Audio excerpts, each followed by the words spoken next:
On va désormais accueillir Nicolas Gex, anciennement Head of Supply Chain Management chez Amazon. J'ai bien dit l'intitulé du poste.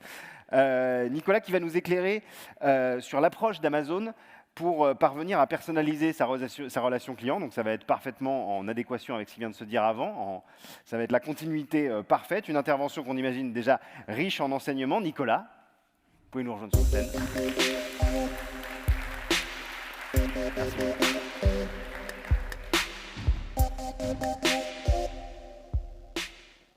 Parler de personnalisation dans le retail, parce que quand on parle de la personnalisation dans la distribution, je pense qu'il y a deux intérêts. Un, c'est que ça fait 25 ans que la distribution est engagée dans la personnalisation. Et parce que aussi, quand on parle de distribution, on parle de la vie de chacun d'entre nous. Et on va juste faire un petit jeu avant de commencer. Qui dans la salle a une carte de fidélité d'une enseigne alimentaire, Carrefour, Leclerc, Intermarché? Ouais. Et deuxième question, qui dans la salle a un compte sur Amazon, Cdiscount? Voilà. Nous allons donc parler de votre vie, de notre vie, parce que la distribution, depuis 25 ans maintenant, s'est engagée dans la personnalisation. Qu'est-ce qu'on appelle personnalisation? Pour essayer de cadrer au mieux la petite intervention, la personnalisation, c'est d'abord et avant tout la volonté d'une entreprise, d'un distributeur, de reconnaître chaque individu dans ce qui fait sa particularité. Et pour atteindre cet objectif, il y a une seule base possible, c'est d'avoir le maximum d'informations sur ce client-là. Alors on pourrait utiliser le buzzword de dire c'est une histoire de big data, mais plutôt d'utiliser le buzzword, mettons juste quelques exemples. Je vous posais la question de savoir qui a une carte de fidélité dans la salle. C'est parce que quand vous avez ouvert votre carte de fidélité, vous avez donné votre nom, votre prénom, votre adresse, votre âge, et que ce distributeur est capable d'associer à vos données socio-démographiques ensuite toute la consommation, tous les produits que vous achetez. Pour certains d'entre vous, pour ceux qui ont pris les premières cartes de fidélité, Leclerc ou Carrefour en 2003 et 2004, ils ont presque 20 ans d'historique sur vos achats. Pour ceux qui ont un compte Amazon depuis l'arrivée du distributeur en France en 1999, ils ont presque 25 ans d'historique sur vos achats. La base de la personnalisation, s'il y a une chose à retenir, elle part de là. C'est parce que le distributeur a accès à des années et des années sur votre vie qu'il est capable ensuite de personnaliser votre expérience d'achat au sens large. Ce qu'on va regarder maintenant, c'est des exemples d'application de la personnalisation pour rendre tout ça concret. On va regarder ce que veut dire la personnalisation sur l'offre de produits que vous avez pour vous, ce que ça veut dire dans votre expérience d'achat en tant que client, le fameux voyage du client, la Customer Journey. Et puis on regardera aussi la logique de personnalisation pour les mécanismes promotionnels auxquels vous pouvez être exposé. Parce que gardez cette idée en tête, la distribution, un distributeur, il s'adresse à 30, 40, 50 millions de consommateurs en France. Chacun d'entre nous voudrait être considéré, traité d'une manière individuelle. Et la personnalisation, grâce à l'ensemble des données dont disposent les distributeurs, permet de résoudre ce paradoxe d'un distributeur qui cherche à faire venir dans son magasin ou sur son site des dizaines de millions de Français et qui arrive dans le même temps à offrir une expérience unique, personnelle, à chacun de ses clients. Alors la personnalisation, comment ça marche? Ça marche avec l'ensemble des informations qui sont dans la propriété des distributeurs sur vous, sur vos expériences passées, mais aussi sur celles des gens qui vous ressemblent. Premier exemple, c'est le classique petit mail que vous recevez quand vous êtes client d'Amazon, qui vous envoie de manière régulière, sur la base de vos achats, à vous, on peut vous recommander tel ou tel produit. Parce qu'au préalable, vous avez acheté des ouvrages sur des thèmes similaires, vous avez acheté des produits de la même catégorie de famille.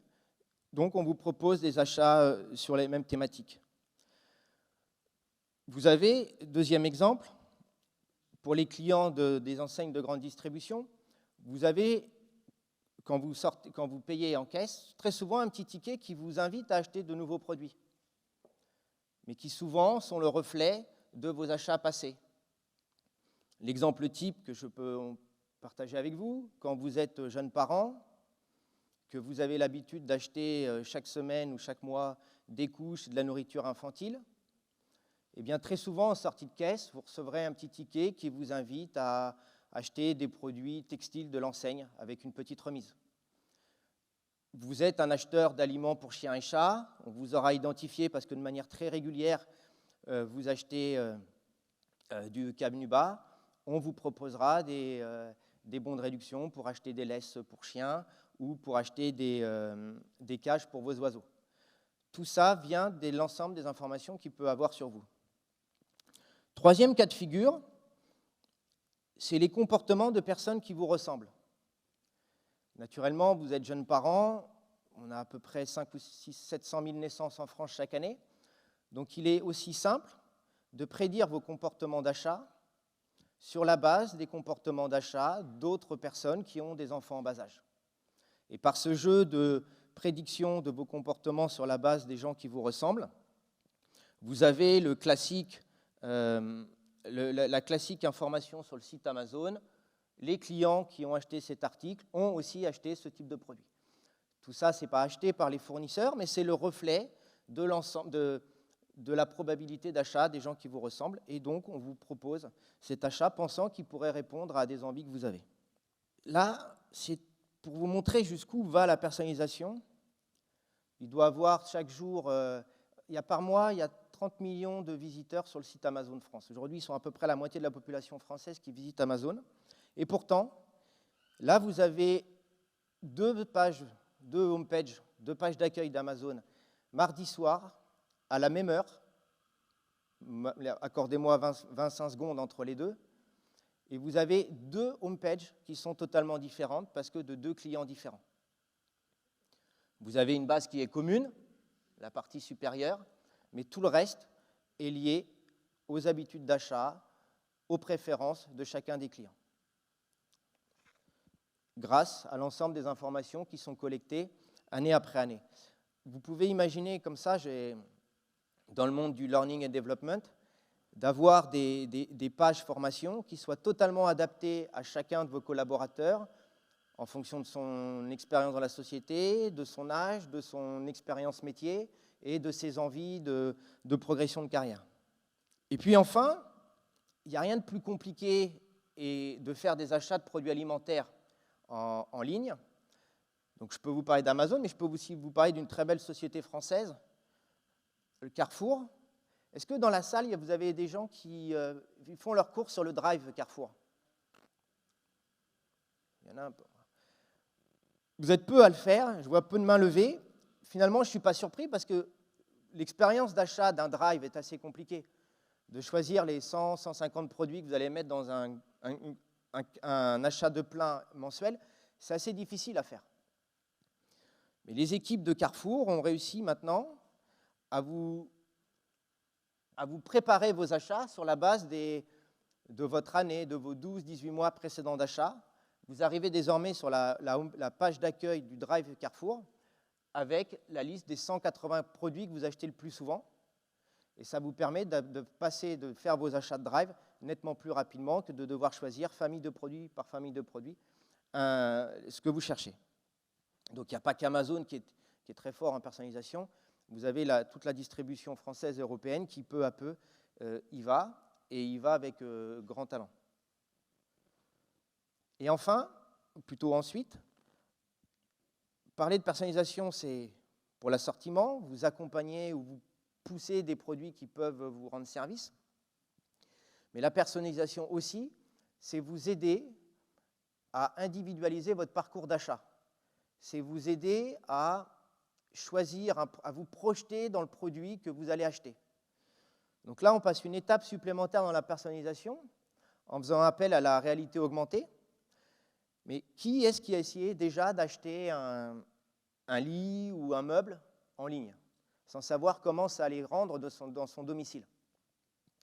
Désormais, avec la réalité augmentée, c'est ce qu'Amazon teste aux États-Unis, vous pouvez incruster par un jeu d'images les produits que vous souhaitez acheter, les produits pour la maison que vous souhaitez acheter, et les intégrer directement dans votre intérieur pour pouvoir évaluer si ça vous convient ou non.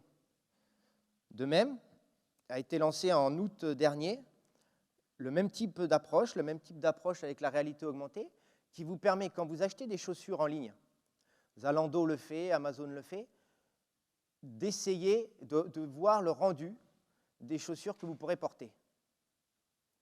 C'est un élément, entre parenthèses, assez important pour un distributeur, parce qu'aujourd'hui, vous avez 30% des vêtements qui sont retournés. Il y a peut-être dans la salle des amateurs de « je prends 3 ou 4 tailles différentes, je garde celle qui me convient et je retourne ». C'est aussi pour lutter contre ce type d'approche, où vous n'êtes pas les seuls, vous inquiétez pas, tout le monde fait ça, mais de pouvoir avoir, par la réalité augmentée, une mise en situation des produits que vous achetez, c'est un moyen de pousser encore plus loin la personnalisation de vos achats. Enfin, il y a l'impact de la personnalisation sur vos promotions. Donc là, c'est des mécanismes qui sont plutôt le fait des cartes de fidélité des enseignes de distribution physique, mais à nouveau, la personnalisation, si j'ai un message important à vous faire passer, c'est vraiment là où la distribution, grâce aux données qu'elle dispose sur chacun d'entre nous, est la plus performante. Donc il y a naturellement la digitalisation avec des acteurs comme Amazon, mais il y a aussi tout ce que font les enseignes physiques. N'oublions pas que c'est quand même les enseignes physiques qu'on visite le plus en proportion de nos achats, en particulier sur l'alimentaire. Et toutes les enseignes physiques, depuis 20 ans, améliorent mois après mois, année après année, leur programme de fidélité. Celui d'Intermarché, qui est à l'écran, est probablement aujourd'hui l'un des meilleurs parce qu'ils ont trouvé le moyen, en recrutant beaucoup de data scientists, on parlera tout à l'heure de comment on réussit de la personnalisation, mais ils ont investi beaucoup pour optimiser leur capacité à traiter leurs données, et ils sont aujourd'hui capables de vous proposer des promotions qui sont totalement adaptées à vos habitudes de consommation. On n'est plus à se dire on va faire des promotions pour toutes les jeunes mamans avec des bébés. Ils sont capables de faire une promotion pour Madame Dupont, et qui sera différent de Madame Ferrand, même si Madame Ferrand et Madame Dupont ont un bébé du même âge. Grâce au traitement de l'ensemble des données qu'ils ont à disposition, ils sont capables d'aller au plus précis de la recommandation promotionnelle. Et deuxième exemple, c'est l'exemple d'une start-up maintenant, parce que c'est une dizaine d'années, c'est la société Lucky Cart. Lucky Cart, c'est exceptionnel ce qu'ils font, et peut-être que vous avez été exposé sans le savoir à leurs travaux. C'est une société qui traite tous les jours tous vos tickets de caisse dans les magasins physiques de France.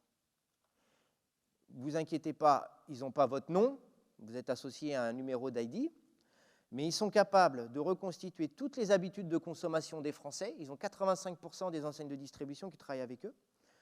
Et par là même, ils sont ensuite capables, avec les marques, de mettre en place des mécanismes promotionnels adaptés à chacun d'entre vous. Que vous soyez passionné de kitesurf ou grand amateur de foie gras, que vous n'ayez pas fait vos courses dans telle enseigne depuis 2 ans ou que vous y êtes allé la semaine dernière, ils sont capables, grâce à leur gestion des données, d'avoir l'offre promotionnelle la plus adaptée à chacun d'entre vous. Alors comment tout ça se met en musique, si demain vous souhaitez adapter ces modèles de personnalisation à l'industrie du learning and development? D'abord, ça passe par beaucoup de data collection. Tout passe par la data, c'est-à-dire que quand aujourd'hui Carrefour ou Amazon ont des modèles de personnalisation qui sont très efficaces, c'est aussi parce qu'ils ont 15, 20, 30 ans de données cumulées sur l'ensemble de leurs clients. La deuxième nécessité, c'est d'avoir un vrai modèle de matching. C'est bien d'avoir les données sur les clients, c'est bien en face de proposer des offres qui vont vraiment répondre à leurs demandes. Et enfin, travail classique de feedback loop, mais d'être capable en permanence d'évaluer la performance des actions que vous mettez en place. Ce qui nous amène donc à 3 challenges un peu en synthèse. Je me répète, et je pense que c'est un élément important qui est préalable à tout effort de personnalisation, c'est la data avant tout. Dans le monde de la distribution, c'est sur les habitudes de consommation des clients. Pour vous, probablement, dans le learning et development, c'est toutes les étapes de formation déjà validées par vos collaborateurs, leurs différentes expériences, leurs évaluations tout au long de leur carrière professionnelle, chacun ayant ses points de force et ses points d'amélioration. Et en mettant tout cela en musique, à un niveau individuel, à un niveau chacune de vos sociétés, et potentiellement en anonymisant l'ensemble des données à des niveaux d'industrie, voire plus, vous êtes capable de tirer des enseignements importants qui vous permettraient derrière de personnaliser les propositions de formation et les parcours de formation de vos collaborateurs. Ça nécessite en deuxième étape des vraies capacités d'analyse de la data. Carrefour, par exemple, aujourd'hui a une équipe de 100 data analystes qui traitent chaque jour l'ensemble des ventes, des achats des consommateurs pour pouvoir transformer la data brute sur chacun d'entre vous en proposition de promotion, en proposition d'assortiment, et derrière, vous faire dépenser le plus possible dans leur magasin. Et donc, la performance statistique et la capacité à bien traiter ces informations est fondamentale. Et enfin, la dernière étape, c'est bien de rassembler des datas, c'est bien d'avoir des data scientists, mais c'est aussi fondamental de tourner toutes les informations que vous avez, que vous traitez, en offre pour le consommateur, en fidélisation de vos consommateurs et in fine en satisfaction finale de vos consommateurs. La personnalisation, elle a pour objectif final, et ça sera mon dernier mot, de grâce à la data, permettre à chaque consommateur de trouver son bonheur dans son enseigne de distribution et être satisfait pour ainsi générer plus de fidélité et plus de dépenses pour le distributeur. Merci beaucoup.